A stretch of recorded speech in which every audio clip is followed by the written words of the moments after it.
Hello guys, in this video I tell you कि एक week की स्टडी में मैंने सेल्फ में सीएलबी 9 स्कोर कैसे किया after using my cheat sheet which I created my self. तो इसमें मैं आपको एक एक चीज़ डिकोड करके बताऊंगा। तो कंटेक्स्ट में जाने से पहले सबसे पहले आप मेरा पुराना रिजल्ट देखो, कितने Huh. बेकार मार्क्स हैं इसके अंदर। अब मेरा नया रिजल्ट देखो। Wow.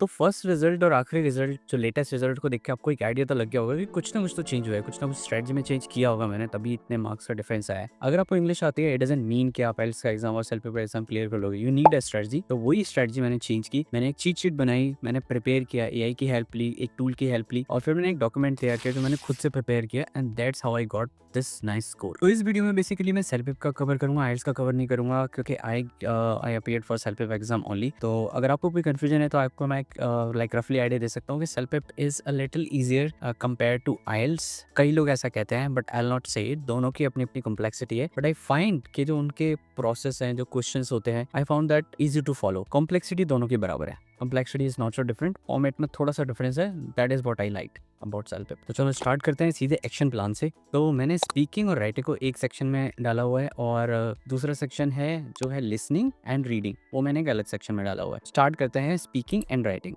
तो इन दोनों के लिए मैंने जो चीट शीट क्रिएट करी थी, आई फॉलोड दैट एग्जैक्टली। होता क्या है, सबसे पहला प्लान ये है कि सब लोग बोलते हैं कि speak normally, speak normal vocabulary, but अगर आप यहाँ पे स्क्रीनशॉट देखोगे तो इन्होंने साफ साफ मेंशन किया हुआ है कि यूज एडवांस वोकैबुलरी। तो प्रॉब्लम क्या थी एडवांस वोकैबुलरी के साथ, कि आप उसको रेडी कर लेते हो, ठीक है, बट आपकी नॉर्मल कम्युनिकेशन में उसको इतना यूज टू लाना एग्जाम के लिए थोड़ा मुश्किल हो जाता है। ऑन द गो आपको यूज करनी होती है, और वो आप नॉर्मल कम्युनिकेशन में यूज नहीं करते हो। जनरली हम इतने एडवांस वोकैबुलरी यूज नहीं करते, तो फिर आप उसको एग्जाम में कैसे यूज करोगे, और वो सही जगह फिट भी होनी चाहिए, then only you will score more than 10। तो मैं बताता हूँ आपको कि एडवांस और ब्रॉड वोकैबुलरी एंड फ्रेजेस को मैंने कैसे प्रिपेयर किया और कैसे उनको सही जगह पे यूज किया। तो इसका एक प्रोसेस है। अब आप अगर आप स्पीकिंग का सेक्शन चेक करोगे तो question number 3, question number 4 and question number 8 जो टास्क होती है, या फिर आप बाकी के क्वेश्चन भी देखोगे, तो एक पैटर्न डिसाइडेड है कि क्वेश्चन किस चीज से रिलेटेड होगा। एक्चुअल क्वेश्चन क्या होगा वी डोंट नो, बट हमें पैटर्न पता होता है। तो what I did, for each pattern I created some statements, I created some vocabularies. तो वो आपको ना अभी लिखने की, कोई भी नोट्स बनाने की ज़रूरत नहीं है। At the end of the video I will share a link, वहाँ पे आप क्लिक करोगे, आपको वो पूरी शीट मेल हो जाएगी। पर मेक श्योर कि आप उसको सब्सक्राइब कर लो पहले इस चैनल को, तभी वो आपके पास शीट जाएगी, नहीं तो ऑटोनोमस सिस्टम में कुछ इशू आएगा और वो आपको फॉरवर्ड नहीं होगी। अब चलते हैं क्वेश्चन नंबर 3 पे, जो कि कहता है कि डिस्क्राइब अ पिक्चर। ठीक है, अब वो कोई भी पिक्चर होगी, बट पिक्चर होगी। नेक्स्ट उसका क्वेश्चन होता है कि making prediction of the same picture. Question number 8 में क्या होता है, वो आपको बोलता है डिस्क्राइब अ सीन। वहाँ पे भी आपको एक पिक्चर ही दिखाई जाएगी, कोई प्रोडक्ट होगा या फिर कोई अजीब सा लाइक आइटम होगा, राइट, वो आपको एक्सप्लेन करना है। These all 3 questions are quite related. Image कुछ भी हो सकती है। तो इस वीडियो में मैं आपको ना कुछ एग्जांपल दे देता हूँ जो शीट में मैंने एक्सप्लेन किया। बाद में जब आपके पास वो शीट आएगी फॉरवर्ड होकर आपकी मेल आईडी पे, तो आप उसको पूरा पढ़ लेना, it will be more than enough. तो क्वेश्चन नंबर 3 में बोलते हैं कि डिस्क्राइब एन इमेज। आप कैसे स्टार्ट करोगे, in this image I can see people are roaming around in a park. But ये बैंड 7 का आंसर होगा, जहाँ पे आपने नॉर्मल वोकैबुलरी रखी, कोई भी आपने फ्रेजेस यूज़ नहीं करी, कोई एडवांस वोकैबुलरी यूज़ नहीं करी जो बेस्ट फिट होती है। तो इसके लिए बैंड 10 का आंसर क्या होगा। तो CLB 10 answer can be like this. In this illustration, there is a festive scene, lively scene, euphoric scene, whimsical scene. You can add anything else. Unfolding it, what appears to be a decorated park, decorated hall, decorated picnic spot. The detailed and colorful nature of this illustration suggests a fascinating scene. Task 4 is predicting what's going to happen in this image. वहाँ पे आप कैसे बोलते हो, in the next moment there are many things are going to happen. But इस bend 7 के लिए answer हो गया। Then bend 10 plus के लिए आंसर क्या होगा? In the ensuing moment, I surmise there are plethora of things are likely to happen. कुछ यूजफुल और कुछ हाई एंड वोकैबुलरीज यूज करे हुए, that you can always use this phrase, you can always use. कोई भी image आती है, कुछ भी आती है जिसके लिए आपको प्रेडिक्ट करना है, you can always use this phrase. जहाँ पे आपने 2-3 अच्छी वोकैबुलरी यूज कर ली और आपने बेस्ट फिट कर दिया, यू कैन यूज दिस। और जो भी सुनने वाला होगा दैट विल रियलाइज कि okay, started with a very nice and intermediate vocabulary and should go on with the same flow. अब टास्क 8 में क्या आ जाता है, डिस्क्राइब अ अनयूजुअल पिक्चर। तो यहाँ पे आप नॉर्मल पेंट 7 के लिए जो बोलोगे, that will be like high cashew, how you doing, I'm calling to tell you about a chair which is a creative piece of art। ये बैंड 7 के लिए हो गया। नाउ CLB 10 के लिए आंसर क्या हो सकता है, हाई कैशू, you are going to think that I am making this up, but there is a painting here that's completely thrown me for a loop। I'm looking at a chair that is a work of art that defines creativity and usefulness। See the difference, how different it is। and आप ये वाली phrase किसी भी चीज के लिए task 8 में use करोगे, चाहे कुछ भी आ जाता है वहां पे, you will use this same thing. आप नेम चेंज कर दो, आप वो चेयर ही चेंज कर दो, आप वहाँ पे कुछ और आइटम होगा, कोई पेंटिंग होगी, कोई प्रोडक्ट होगा, कोई एब्स्ट्रैक्ट आर्ट होगी, एनीथिंग, क्योंकि चेंजेस एंड फिटेड। ये लाइन से आप स्टार्ट करो हमेशा, this line will always be the same. और ऐसे ही मैंने एंडिंग की लाइन और मिडल लाइन ऐड कर दी हुई है स्पीकिंग के बाकी सेक्शंस के लिए भी, जो शीट आपके पास जाएगी। तो टोटल ओवरऑल स्पीकिंग में 8 सेक्शंस है। सारे सेक्शंस के लिए मैंने स्टेटमेंट्स ऐड करी हुई है, स्टार्टिंग, एंडिंग, मिडल। और ये सब कुछ तब है जब आपको इंग्लिश आती है, एग्ज़ाम क्लियर करना है, बट आपके पास बहुत कम टाइम है and you want to do it. आपका काम हो जाना चाहिए and you also know this thing. Fill the link in the description ताकि आपको वो शीट मेल हो जाए। अब आते हैं हम राइटिंग सेक्शन पे। तो राइटिंग की चीट शीट के एग्जांपल्स बताने से पहले, जिसमें 2 ही टास्क होती है, एक तो ईमेल लिखनी होती है और एक सर्वे क्वेश्चंस का आंसर देना होता है। उसके लिए भी मैं बहुत ही अच्छे से फ्रेम करा हुआ है, जो हर जगह फिट इन हो जाएगा, मैं आपको अभी बता के बताता हूँ। बट उसमें जाने से पहले मैं आपको इस एआई टूल के बारे में बता देता हूँ, व्हिच इज़ एआई लैंगबडी। ये टूल मैंने यूज़ किया। जनरली क्या होता था, जो मेरे फ्रेंड्स ने सजेस्ट किया कि आप पहले राइटिंग के लिए प्रैक्टिस करो, फिर एक टीचर को भेजो, वो उसमें एनालाइज़ करेंगे, चेक करेंगे, करेक्शंस करेंगे एंड आपको वापस भेजेंगे और आप फिर उससे समझोगे।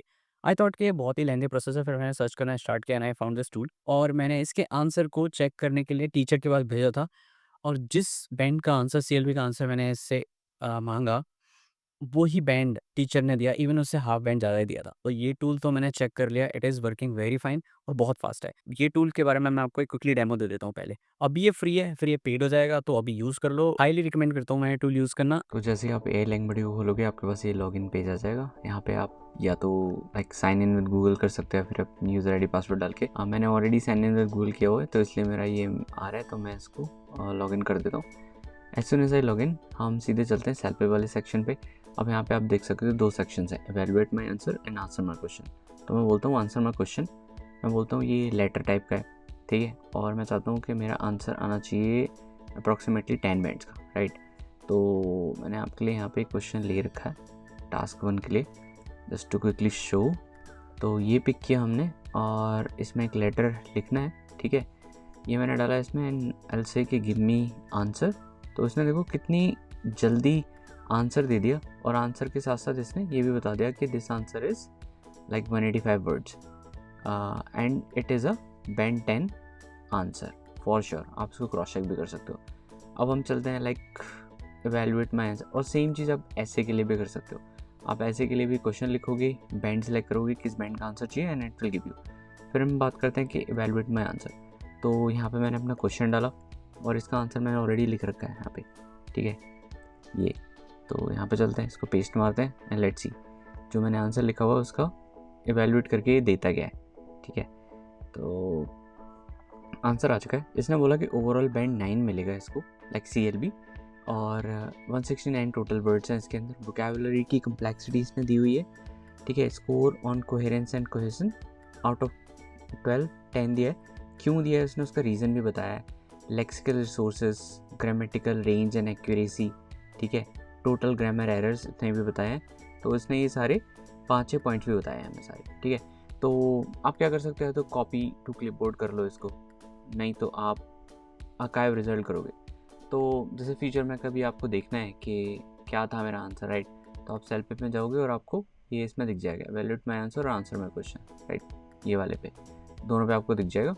और जब आप इसको ओपन करोगे तो आपको ये दिखा भी देगा सारी चीज़ें फिर से सेव करने के टाइम पे। तो आपके मन में ये क्वेरी आ रही होगी कि राइटिंग ईमेल के लिए तो बहुत सारे अलग-अलग टॉपिक्स आते हैं। मैं आपको कैसे कोई फ्रेजेज़ बता सकता हूँ जो आपको मतलब रिमेंबर करके जानी होगी, आपका काम बन जाएगा।